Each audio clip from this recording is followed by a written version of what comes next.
Hey everyone, welcome back to my channel. তোমাদের আবারও স্বাগত জানাই আবার একটা নতুন ব্লগে। আজকের ব্লগটা হতে চলেছে একটু অন্যরকম, কারণ আজকে আমি তোমাদেরকে দর্শন করাবো আমাদের বড় মাকে একদম সামনে থেকে। যারা আমার আগের ব্লগ দেখেছো, মানে পুরনো ব্লগ দেখেছো, তারা বড় মার মন্দিরের আগের যে ভার্সনটা ছিল, মানে পুরনো যে মন্দিরটা ছিল সেই মন্দিরটাও দেখেছো। আর এই মন্দিরটা হচ্ছে যেটা মানে প্রায় সবাই এখন খুবই পরিচিত, নতুন মায়ের মন্দির। নতুন মায়ের মন্দির না, আসলে মায়ের নতুন মন্দির, যেখানে মাকে আবার নতুনভাবে প্রতিষ্ঠা করা হয়েছে।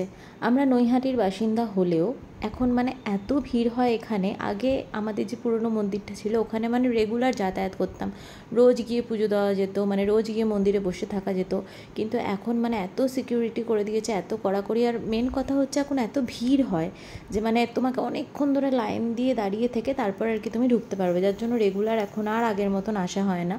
সেই দিনকে আলাদা করে মানে কোনো প্ল্যানিং ছিল না যে বড়মার মন্দিরে গিয়ে পুজো দেব, কিন্তু ওই যে বলে না মানে হয়ে যায়, ভগবান চাইলে কখনো কখনো মানে তোমার কোনো প্ল্যান করা না থাকলেও তুমি আর কি মানে ভগবানের দর্শন করতে পারো, এরকম আর কি মানে ব্যাপারটা।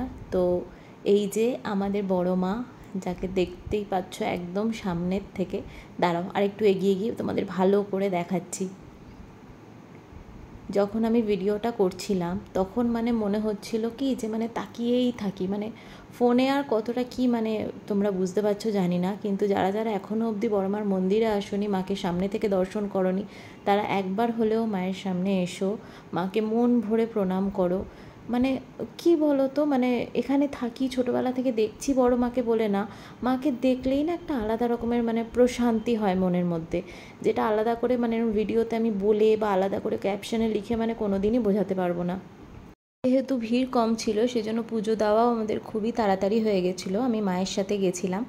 তো আজকে বড়মার মন্দিরের এই ব্লগটা আমি এই অবধিই রাখলাম। তোমাদের সবার কেমন লাগলো আমাকে অবশ্যই কমেন্টে জানিও, আর এখন অবধি যারা যারা আসোনি তাড়াতাড়ি চলে এসো।